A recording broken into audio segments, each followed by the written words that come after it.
ALFS implemented in our country very important projects in the oil and gas, and also the finance sector. When they arrived,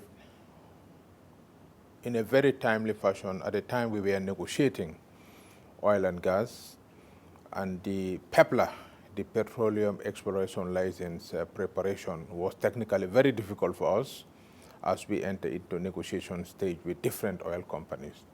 And they were very instrumental in reviewing the license and also guide us through the negotiation process.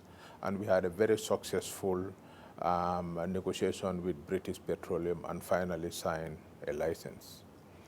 They've also been involved in the debt restructuring, and we have also concluded successfully. Their participation, their funding of the technical debt advisors really help to facilitate, and again, it also guides us.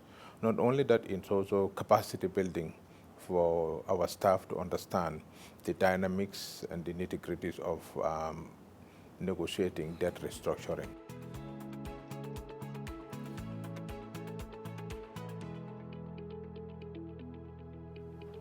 Of course. Example, the oil and gas, this is the future of the country.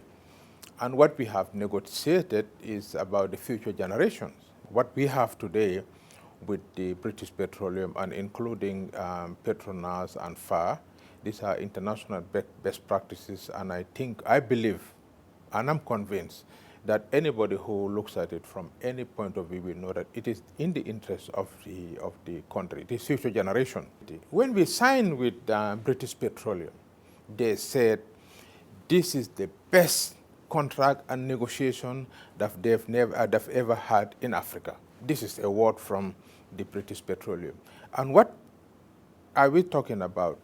The presence of the African Legal Service Support Facility makes a big difference. With respect to the debt restructuring, it's so important that the fiscal space that it has now created for us to be able to use the savings we have from the debt restructuring for 5 years freeze, we will now be able to invest in social sectors, health, education, and agriculture.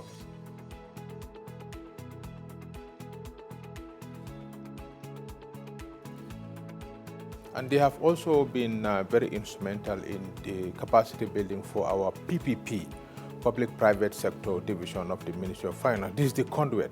It's a new division, and through that they've been able to uplift the capacity of the staff, and we are about to receive a long-term technical assistance from the ALSF. These are all things that are so, we're also we've already engaged the ALSF for the port facility. The port is the gateway and a major revenue earner in our in our country. It is the nerve of the economic development of the country. So they're also assisting to me, as we'll identify, they'll be our transaction advisor to be able to help us to find a suitable package for the port operation.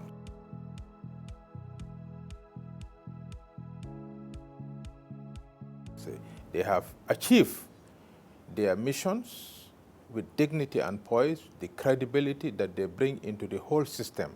I think no one will ever doubt the continuity of ALSF. I think what is happening because of their performance, the demand from countries has increased tremendously.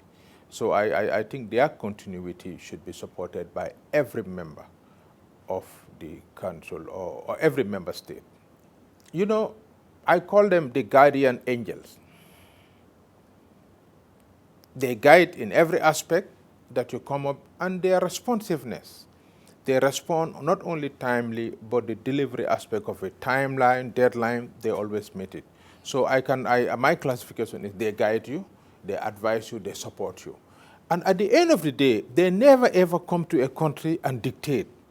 They will tell you exactly what do you have.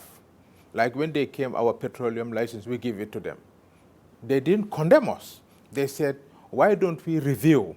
As they are reviewing, they upgrade it to international standards, which meets the requirement of any international oil company. So I call them the guardian angel.